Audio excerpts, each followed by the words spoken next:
할렐루야. 우리 추수감사절을 맞이해서 우리 옆에 분하고 같이 인사하고 시작하도록 하겠습니다. 자, 감사함을 넘치게 드립시다.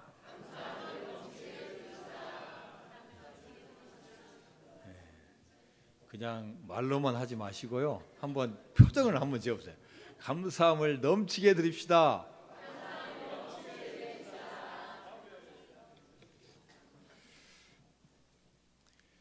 1860년 9월 어느 날 미국 미시간 호수에서 사람들의 비명소리가 고요한 새벽의 침묵을 깨트리고 있습니다. 400여 명을 태운 여객선이 암초에 부딪혀서 침몰하고 있습니다. 많은 사람들이 물에 빠져 죽는 대형 사고가 일어난 것입니다. 누구 좀 도와주세요. 사람들이 죽어가고 있어요. 희미한 소리를 들은 스펜서라는 청년이 대학 기숙사에서 잠을 자고 있다가 눈을 뜹니다. 벌떡 일어나 창밖을 내다보니까 앞에 있는 호수에서 큰 배가 침몰하면서 어마어마한 상황이 벌어지고 있습니다. 얼른 옷을 갈아입고 호수로 달려갔습니다. 곳곳마다 살려주세요, 살려주세요. 여기저기서 들리는 사람들의 비명소리로 이 호수는 그야말로 아수라장이 됩니다. 그는 용감하게 호수로 뛰어들어서 사람을 한 명씩 구하기 시작합니다. 직접 구해내기도 하고 또 물에 뜨는 것을 던져주기도 하고. 자, 그는 무려 그 짧은 시간 동안 17명이나 되는 귀중한 목숨을 구했습니다. 그리고 그도 거의 탈진해서 호수 옆에서 탈진해 쓰러졌습니다. 자, 그날 너무나 무리한 탓도 있고 또 그가 평상시에 앓고 있던 병으로 인해서 병상에 누운 지 7년 뒤인 32살의 젊은 나이로 세상을 떠나고 말았습니다. 자, 그가 세상을 떠나기 며칠 전 신문의 한 기자가 그에게 찾아와서 물어봤습니다. 그날 당신이 구조해준 17명, 그 사람들과 지금도 만나고 있습니까? 창백한 얼굴의 스펜서는 대답 대신에 고개를 가로젓습니다. 하지만 곧 그의 얼굴에 가벼운 미소가 띠면서 말합니다. 그 17명의 사람 중에서 내게 감사를 표시하는 사람은 딱 한 명의 소녀였습니다. 이 소녀는 지금까지 7년 동안 저에게 크리스마스 때마다 감사의 크리스마스 카드를 보내오고 있습니다. 나는 그 아름다운 마음씨에 위로받으면서 해마다 기쁨으로 기다리며 살고 있습니다. 나머지 16사람에 대한 원망도 잊은 채 말입니다. 우리가 생각하기에 어려운 가운데서 목숨을 구해준 분에게 당연히 감사하다고 이야기를 해야 되고 또 감사의 표시를 해야 될 것 같은데 그렇지 않은 경우가 많이 있는 것 같습니다. 2000년 전에도 마찬가지입니다. 누가복음 17장에 보면은 예수님께서 예루살렘으로 가시는 길에 사마리아와 갈릴리 그 경계를 지납니다. 이방인의 땅입니다. 그런데 멀리서 소리를 치는 사람도 있습니다. 나사렛 예수여, 우리를 불쌍히 여기소서. 자, 보니까 저 멀리에 나병에 걸린 환자 10명이 소리를 치고 있는 거예요. 우리를 살려주세요. 그 당시 나병은 부정한 병이기 때문에 격리되어야 합니다. 그리고 이들은 이방인들입니다. 누가 가서 도와주고 싶어도 율법에 어긋나기 때문에 도와줄 수가 없습니다. 그런데 예수님께서 그들을 도와주시려고 그들에게 다가갑니다. 다가가서 예수님이 그들에게 말씀하십니다. 너희들 가서 제사장들에게 너희들의 몸을 보이라. 환자들의 상태를 그 당시에는 의사가 판단하는 게 아니라 이 부정한 병은 제사장이 판단하는 겁니다. 나았다 안 나았다.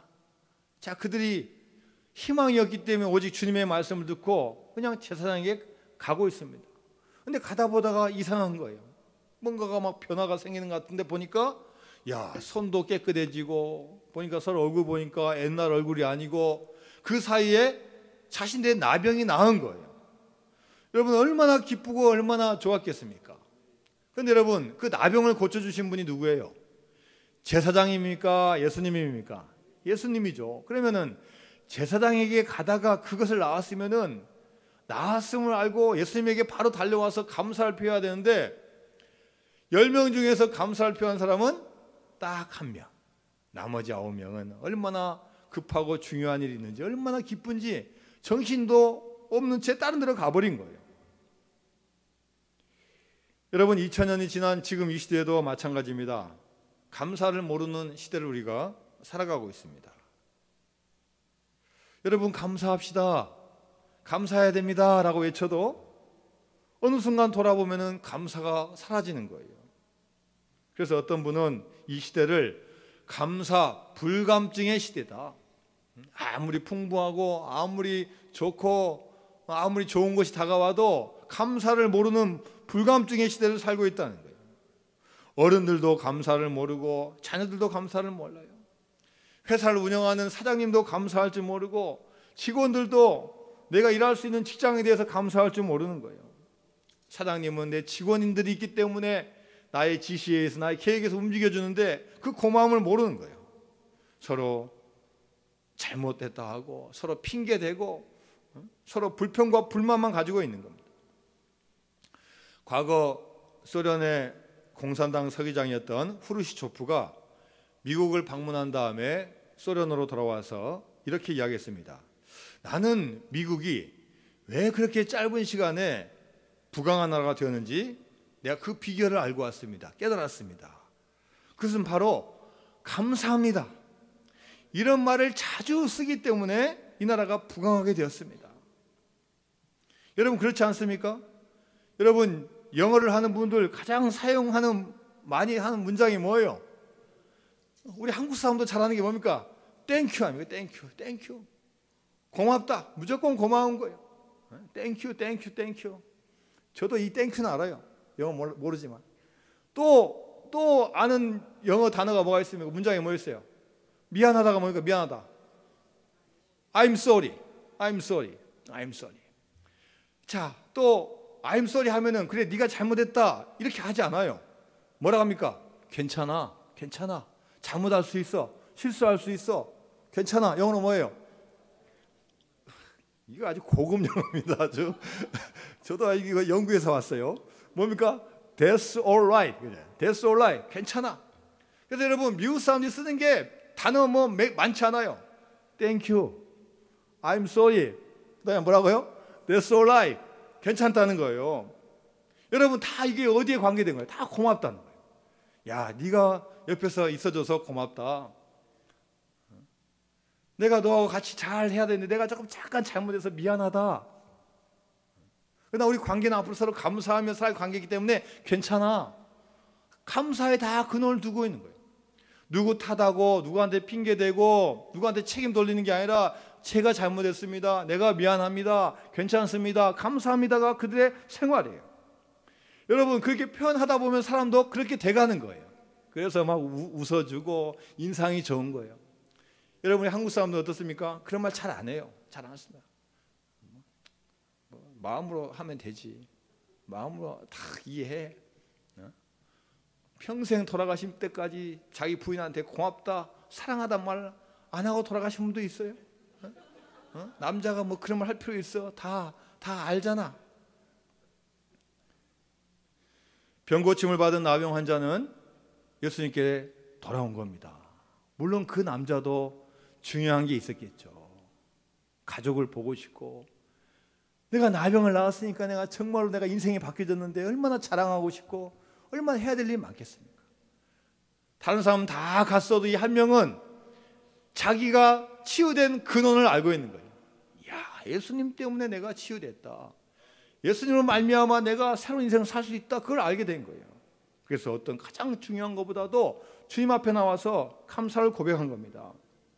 자, 주님께서는 그 나온 자를 보면서 기뻐하시는 거예요. 야, 너 믿음을 보니까 네가 감사하는 거 보니까 네가 앞으로 그 몸의 치유뿐만 아니라 너 앞으로 인생이 바뀔 것이다. 내 집과 내가 구원을 받을 것이다. 그리고 여러분 주님께서 하신 말씀이 뭐냐면요, 10사람이 다 깨끗함을 받지 않았느냐? 그 9은 어디 있느냐? 그 9명은 어디 있느냐? 주님께서 몰라서 물어본 겁니까? 아니죠. 주님께서 다 아시는 거예요. 그 9명 어디 있냐? 책망하시는 거예요. 감사할 일이 있을 때 감사하는 게 당연한 건데 감사하지 않은 것은 주님께서 책망하신다는 거예요. 여러분, 감사에도 시간과 다 타이밍이 있습니다. 감사할 때가 있어요. 아무 때나 감사하다고 할 수 없고, 또 감사할 때 말해야 되는데 뭐 몇 년 지나가지고 한참 지나가지고 그때 감사해서 혈액이 다 떨어진 거예요. 내가 주님께 은혜 받으면 주님께 고백하는 거예요.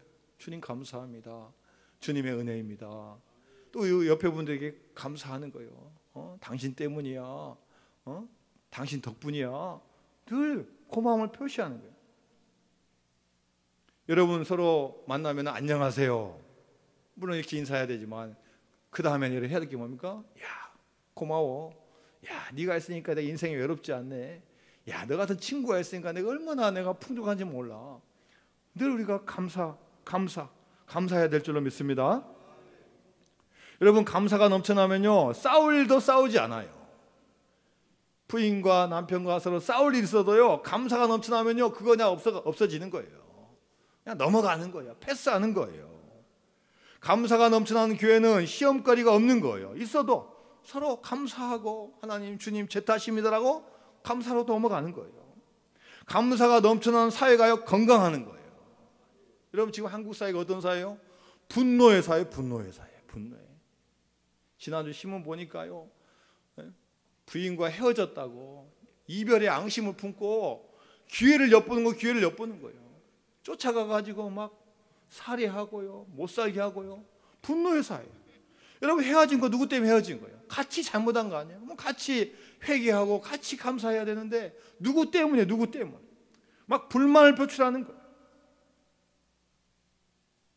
여러분, 사탄도 감사가 넘치는 개인과 가정에는 역사하지 못해요. 틈이 있으면요, 감사하면 그 틈이 다 코팅되고 메워지는 거예요. 여러분, 우리가 완벽한 사회, 완벽한 가정이 어디 있습니까? 완벽한 개인이 어디 있습니까? 감사하면요, 사탄이 오다가도 도망가는 거예요. 여수 애양원에 가면은 손양원 목사님 기념관이 있습니다. 손양원 목사님께서 그동안 살아계셨을 때 많은 그 유품들이 놓여 있어요. 성경책, 찬송가, 또 설교 노트, 메모지. 그런데 전시물 중에 눈에 띄는 게 하나 있는데요, 그냥 하얀 봉투가 하나 있어요. 하얀 봉투. 이제는 이제 누런색이 다 됐어요. 자, 거기가 헌금 봉투인데 어떻게 쓰이냐면 감사 헌금 1만 원 이렇게 써 있어요. 옆에 날짜가 나와 있는데 1948년 10월 며칠 이렇게 나와 있어요. 1948년 10월 달은 자신의 두 아들이 공산당에 의해서 순교한 날이에요. 그런데 그날, 그 주일날 하나님께 감사헌금을 드린 거예요. 그리고 장례식 때 이 손양원 목사님은 9가지 감사의 글을 장례식장에서 읽습니다. 나 같은 죄인의 혈통에서 순교의 자식이 나게 하셨으니 하나님께 감사합니다. 허다한 많은 성도 중에서 어찌 이런 보배를 나에게 맡겨 주셨는지 감사합니다. 삼남 삼녀 중에서도 가장 귀중한 장남과 차남을 바치게 하셔서 감사합니다. 한 아들 순교도 귀하거든 하물며 두 아들이 함께 순교했으니 감사합니다. 예수 믿다가 죽는 것도 큰 복인데 전도하다 총살 순교당하였으니 감사합니다. 미국에 가려고 준비하던 두 아들 미국보다 더 좋은 천국 갔으니 안심되어 감사합니다. 내 아들 죽인 원수를 회개시켜 아들 삼고자 하는 사랑하는 마음 주신 하나님께 감사합니다. 내 아들의 순교의 열매로 무수한 천국의 아들들이 생길 것을 생각하니 감사합니다. 이 같은 역경 속에서도 하나님의 사랑을 깨닫고 이길 수 있는 믿음을 주시니 감사합니다. 여러분, 그리고 돌아오는 그 주일에 감사헌금을 드린 거예요. 자식이 공산당에 의해서 그것도 2명이나 죽었는데도 감사하는 겁니다. 헌금 액수가 1만 원이에요. 지금 1만 원은 큰 돈이 아니지만 여러분, 70년 전에 1만 원은 어마어마한 돈이에요. 몇 억이에요, 몇 억. 여러분 세상적으로 보면은 이 목사님처럼 이런 불행이 어디 있습니까? 이렇게 허망한 일이 어디 있습니까? 한순간에 두 자식 잃었으니 하나님을 원망하고 세상을 원망하지 않겠습니까? 그 공산당에게 증오심을 품고 그들을 향해서 대항하고 대적해야 되지 않겠습니까? 그런데 선양호 목사님은 그 두 아들을 죽인 그 사람을 찾아내가지고 오히려 용서해주고 심지어 어떻게 해요? 양자 삼는 거예요. 양자 삼아요. 이 목사님의 감사는 환경이 좋아서 마음이 좋고 양심이 좋아서 나온 감사가 아니에요. 자식이 많이 있으니까 그 중에 한 2명 없어도 된다는 그런 감사 아니에요. 여러분 그 감사의 근원이 어디입니까? 예수 그리스도 안에서 하는 감사입니다. 세상은 이해 못해도 그의 뿌리가 예수님을 섬기는 하나님의 백성이기 때문에 감사하는 거예요. 내 아들의 순교의 열매로서 무수한 천국의 열매가 생길 것을 믿으면서 감사. 하나님의 뜻이 있겠죠. 하나님의 계획이 있겠죠. 이 슬픔마저도 주님께서 사용하실 것이라는 주님께 다 달라붙어 있는 감사와 믿음입니다. 자, 오늘 사도 바울은 골로새 교회를 향해서 7절에서 감사함을 넘치게 하라고 고백하고 있습니다. 자, 우리 7절 말씀 한번 같이 읽어볼까요? 시작. 그 안에 뿌리를 박으며 세움을 받아 교훈을 받은 대로 믿음에 굳게 서서 감사함을 넘치게 하라. 어디에 뿌리를 박으라고요? 그 안에 뿌리를 박으면서 감사함을 넘치게 하라는 겁니다. 여러분 그 안이 뭐예요? 앞에 6절에 나와 있는 그리스도 예수 안에서 뿌리를 박으라는 거예요. 우리가 감사해야 될 그 이유가 뭐냐? 원인이 뭐냐? 뭐 우리가 풍부하고 받아서 감사하는 게 아니라는 겁니다. 우리가 주님을 구원자로 믿고 그 안에 뿌리 내린 그 자체가 어마어마한 감사라는 거예요. 하나님이 세상을 이처럼 사랑하사 독생자를 주셨으니 이는 그를 믿는 자마다 멸망하지 않고 영생을 얻게 하려 하심이니라. 우리가 하나님의 그 사랑을 우리가 알 때 그 자체가 감사하다는 거예요. 그로 말미암아 우리가 영원한 생명을 얻는 그 자체가 감사하다는 겁니다. 우리는 주님 안에 뿌리를 받고 세움을 받고 그 교훈대로 믿음에 굳게 서라고 말하고 있습니다. 여러분 우리가 다른 것에 뿌리를 박으면요 얼마 가지 못하는 거예요. 또 잘못 박아지면요 그 욕망대로 살다 보면 우리가 망하는 길을 가게 되는 거예요.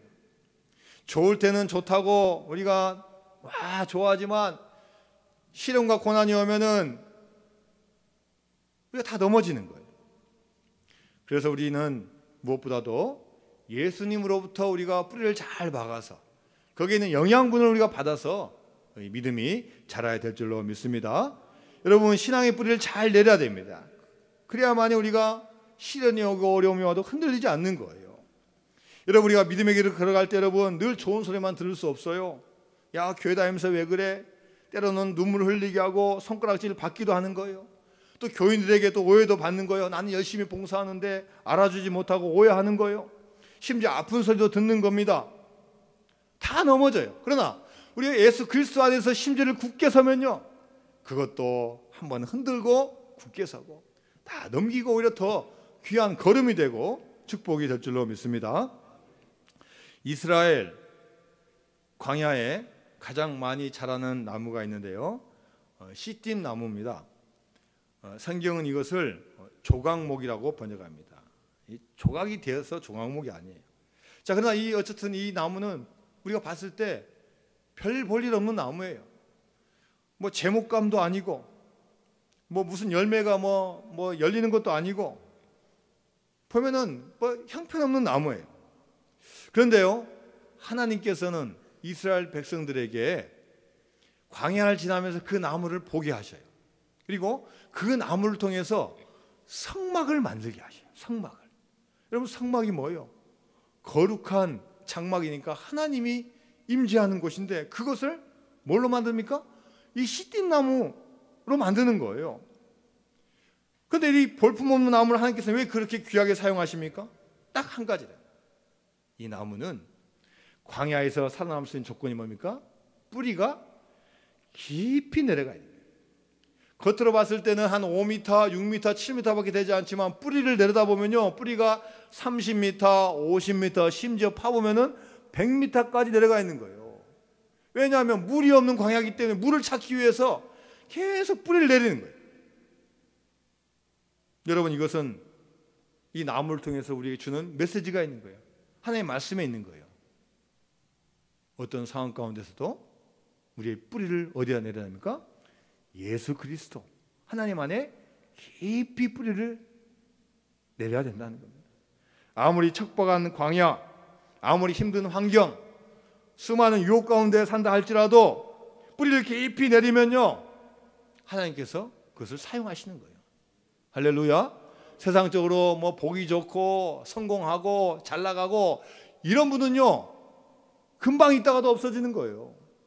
그러나 때로는 힘들고 어렵고 우리가 이해하지 못한 일이 벌어나도 심지를 크게 하면 하나님께서 시간이 지나면 지날수록 가장 고귀하게 사용하는 거예요. 무엇보다도 하나님의 집을 위해서 귀하게 사용하는 제목이 되는 줄로 믿습니다. 이 시편 42편 1절 2절 말씀입니다. 하나님이여, 사슴이 시냇물을 찾기에 갈급함같이 내 영혼이 주를 찾기에 갈급하나이다. 내 영혼이 하나님, 곧 살아계시는 하나님을 갈망하나니 내가 어느 때에 나아가서 하나님의 얼굴을 배울까. 여러분, 바로 이게 교인의 마음이다. 사슴이 시냇물을 갈급해서 나아가는 것처럼 우리 믿음의 사람은 주님을 향하여 끝없이 나아가는 그 믿음, 하나님께 그 믿음을 보시고 큰 은혜와 축복을 줄 줄로 믿습니다. 골로새 편지를 쓴 사도 바울은 지금 차가운 감옥에 있습니다. 미결수 신세로 로마 감옥에 있습니다. 감사할 수 있는 처지가 아니에요. 그런데 골로새서 앞에 있는 2장 2절, 5절, 7절 보니까요, 감옥에서 썼지만 그 가운데는 항상 하나님을 향한 감사가 넘치는 거예요. 2절 말씀에 이는 그들로 마음의 유한을 받고 사랑 안에서 연합하여 확실한 이해의 모든 풍성함과, 감옥 안에서 풍성함을 말하고 있는 거예요. 5절 말씀에는 기쁨을 말하고 있고 7절 말씀에는 감사를 넘치게 하라고 말씀하고 있는 거예요. 여러분, 감옥에 있는 사람이 어떻게 풍성할 수 있습니까? 갇혀 있는 사람이 어떻게 기뻐할 수 있습니까? 어떻게 감사함이 나올 수 있습니까? 도저히 기뻐할 수 없고 감사할 수 없는 상황이지만, 여러분, 바울은요 늘 감사와 기쁨이 넘치는 거예요. 왜 그렇습니까? 그의 뿌리가 예수 그리스도 안에 닿았기 때문에 풍성한 은혜를 받게 된 줄로 믿습니다. 여러분, 감사함의 반대말이 뭐겠습니까? 감사하지 않음이 반대말이겠죠. 예? 그러나 감사하지 않는 것이 아닙니다. 감사하지 못하니까 우리가 불평이 나오고 불만이 나옵니다. 그런데 여러분, 이 감사와 불평, 불만 사이에는요, 이 중간 단계가 있어요. 중간. 이 지뢰, 덫과 같은 게 있어요. 이걸 잘 통과해야 되는데 이걸 통과하지 못하니까 사람들이 불평, 불만하고 감사하지 못하는 거예요. 그게 뭡니까? 당연하다는 거예요. 당연하다는 생각. 내가 누리고 있는 혜택이 당연한 겁니다. 내가 지금 건강한 게 당연한 겁니다. 내가 사업 잘 되는 거 당연한 겁니다. 내가 결혼한 것도 당연한 거고 자식 낳는 것도 당연한 겁니다. 이 당연하다는 게 이게 나중에 문제가 된다는 거예요. 당연하다는 생각은 하나의 영적 바이러스라는 겁니다. 이 당연하다는 생각이 드는 순간 우리는 감사를 잃어버리는 거예요. 당연하다는 생각이 조금만 더 많아지면 금방 이제 우리 입에서 나오는 게, 그게 안 됐을 때는 이제는 불평하고 불만이 나온다는 거예요.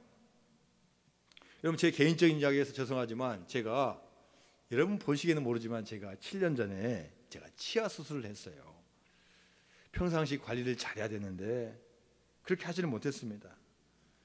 제 생각엔 정말 대공사를 했어요. 돈도 많이 들어가고 거의 뭐 6개월, 1년에 걸쳐가지고 공사를 했어요. 임플란트도 몇 개 하고 또 뭐 마취도 하고요, 신경치료도 하고, 좀 개인적으로 아주 그런 일도 했어요. 그 이유가 뭐냐면 제가요 20년 만에 치과를 갔어요. 20년 만에. 어렸을 때 치과 갔는데 그 아팠던 생각이 계속 머리에 잘 잡고 있어요.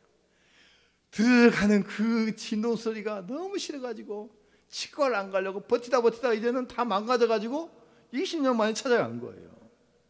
여러분 치과 치료하다 보니까 어떻습니까? 이제는요 아프고요 이제 뭐 어마어마한 고통을 당하는 거예요.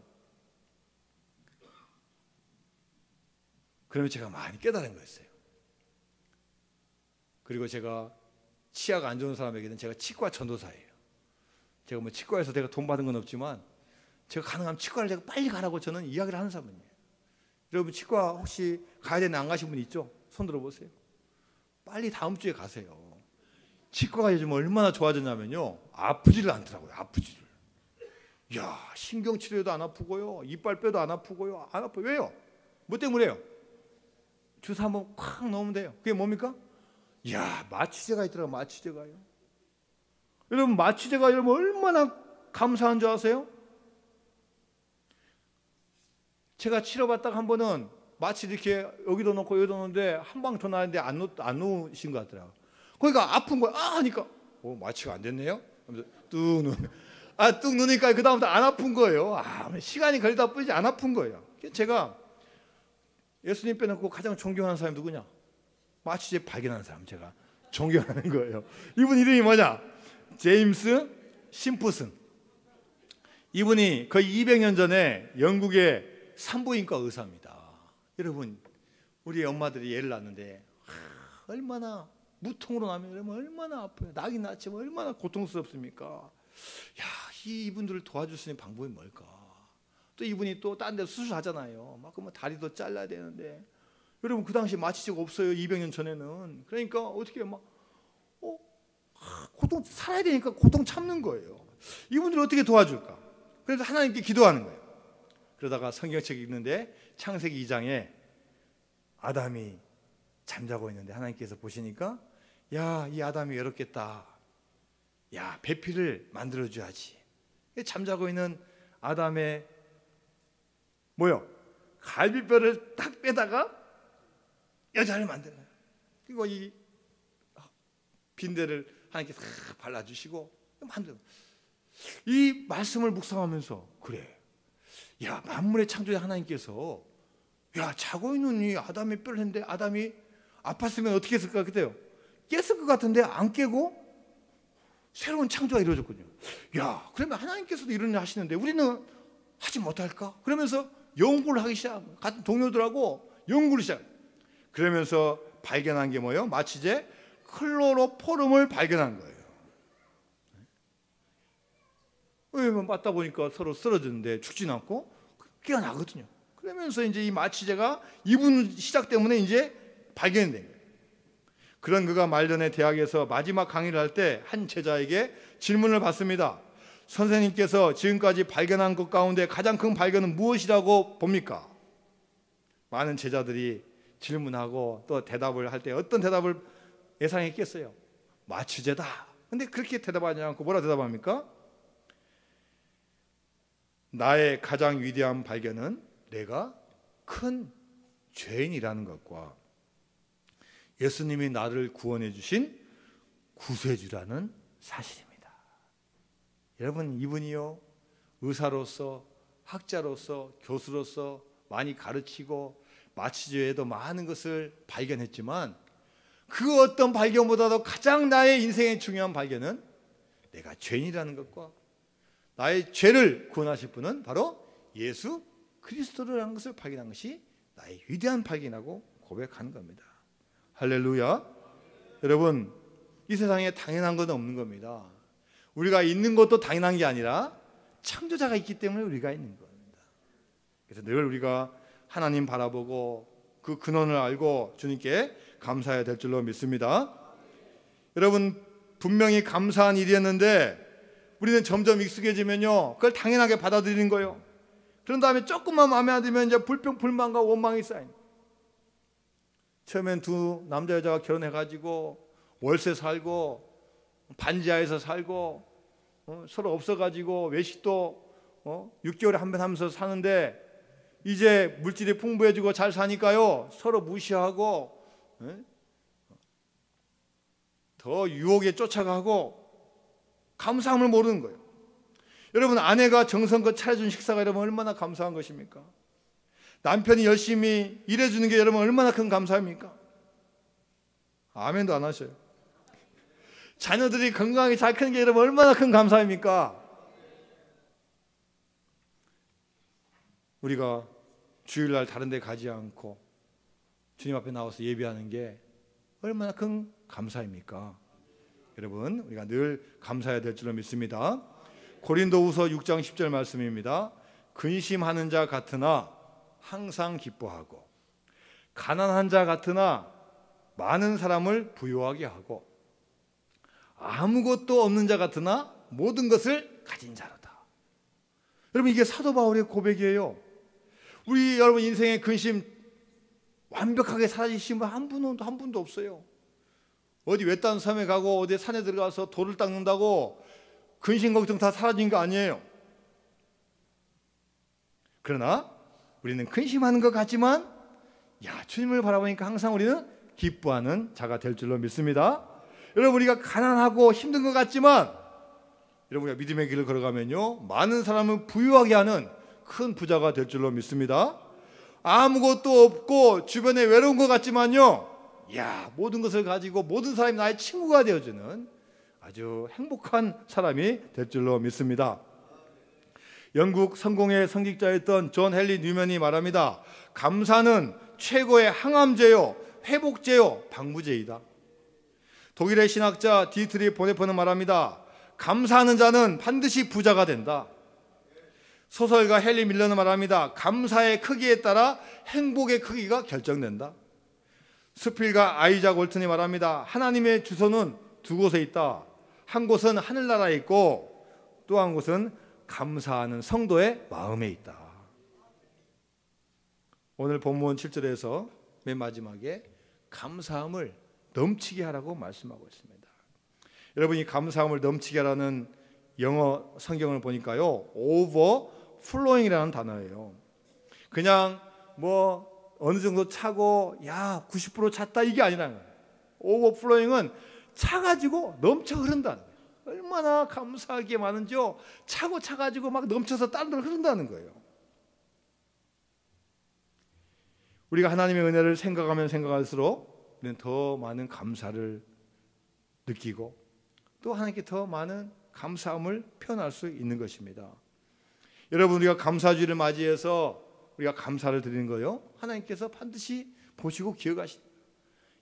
예배를 정성스럽게 준비했구나. 헌물을 드리는구나. 찬양으로 드리는구나. 여러분, 오늘 우리 예배 시간에 우리 새 가족 우리 찬양하니까 여러분 얼마나 감사합니까? 올해 등록하신 분이 교회도 아직 적응도 안 되고 낯설고 이거 앞에 서보지도 않았는데 순종하는 마음을 가지고 여기 나오신 거예요. 얼마나 여러분 귀합니까? 하나님께서 이거 다 받으시는 거예요. 여러분, 감사하게 우리가 넘치게 우리가 표현하면 하나님께서 더 부어주시는 것입니다. 미국의 자동차 왕이었던 헨리 포드는 크리스찬입니다. 이분이 아일랜드 수도 더블린에 간 적이 있습니다. 그곳에 머무르는 동안 고아원을 방문했는데요. 고아들을 위해서 강당을 내가 하나 지어주겠다 약속했어요. 그래서 2,000파운드를 기증하겠습니다 이렇게 약속을 했습니다. 그런데 그 다음날 신문에 보니까 이런 기사가 실렸어요. 헨리 포드 회장이 고아원을 위해서 2만 파운드를 기증하기로 약속했다. 자기는 분명히 2,000파운드만 준다 했는데 이게 잘못 나오고 2만 파운드가 나온 거예요. 이 고아원 관계자가 기자들에게 이거 잘못 이야기한 거예요. 그래서 이 관계자가 찾아와가지고 회장님, 저희들이 실수입니다. 잘못했습니다. 저희들이 잘못해서 이렇게 기사가 나왔는데 이게 신문사 가가지고 정정 보도를 내도록 하겠습니다. 그러니까 헨리 포드가 웃음을 지으면서 이렇게 말했습니다. 할 수 없지요. 다 하나님의 뜻이 아니겠습니까? 제가 18,000파운드를 더 내겠습니다. 그 대신 고아원의 강당이 완공이 되면 입구에 이런 글을 한번 써주시기 바랍니다. 헨리 포도의 뜻이 아니고 하나님의 뜻에 의해서 드려진 헌금으로 지어진 강당.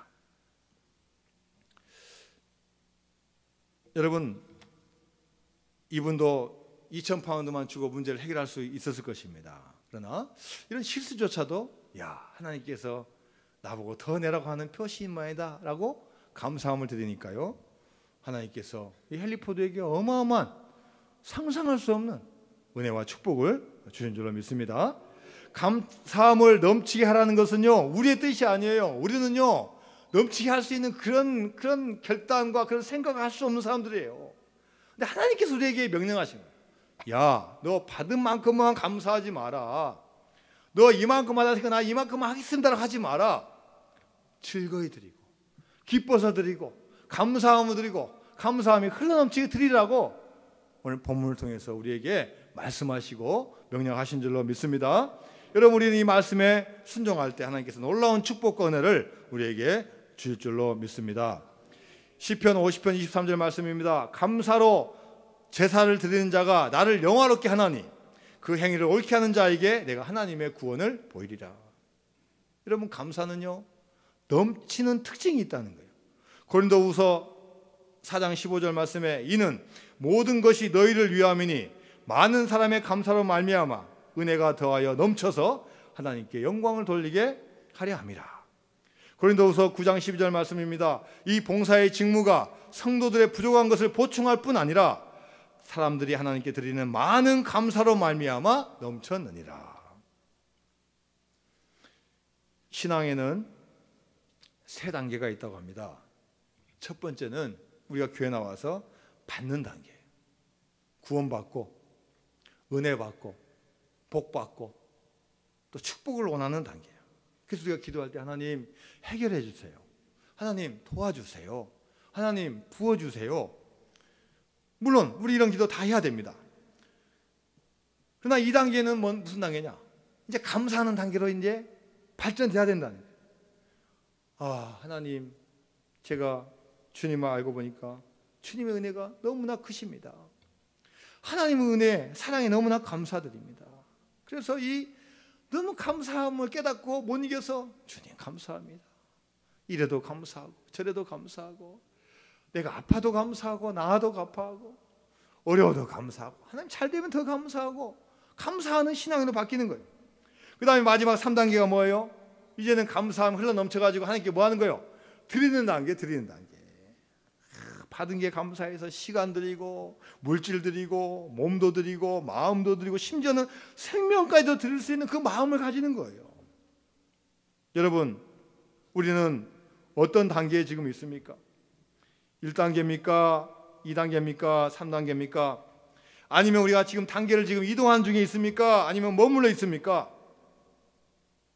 여러분, 우리가 하나님을 바라보면은 하나님께서 우리에게 반드시 깨닫게 하여 주시고 감사가 넘치는 은혜를 저와 여러분에게 허락하여 주실 줄로 믿습니다.